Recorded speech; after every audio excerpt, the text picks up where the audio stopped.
बिस्मिल्लाहिर्रहमानिर्रहीम, अस्सलाम वालेकुम। जाना न्यूज़ HD में खुशामदीद। मैं हूँ आपके साथ आयशा अहमद। नजर डालते हैं आज के बुलेटिन पर।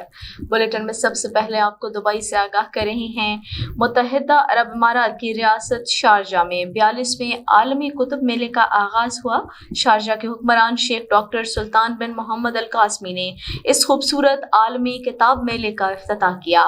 रिपोर्ट कर रही हैं शारजा से हमारे नुमाइंदे Moin Samdani. Sharjah expo centre Sharjah में 42वें आलमी किताब मेले का आगाज हो गया। इसका इफ्तिताह हुक्मरान शारजा इज्जत माब शेख डॉक्टर सुल्तान बिन मोहम्मद अल कासमी ने किया। इस आलमी किताब मेले में 2000 से ज्यादा पब्लिशर के स्टॉल सजेंगे और 15 लाख किताबों के टाइटल भी रखे गए। इल्म अदब की इन कोशिशों के अलावा फन और सकाफत की तरवीज के लिए 1700 से ज्यादा सकाफती प्रोग्राम्स का एहतमाम भी किया गया है। इस किताब मेले में दुनिया भर से 108 ममालिक अपने फनपारों के साथ शरीक हो रहे हैं। इस किताब मेले की खुसूसी तकरीब एक्सपो सेंटर शारजा में मुनक़्क़द हुई और ये किताब मेला 1 नवंबर से 12 नवंबर तक जारी रहेगा।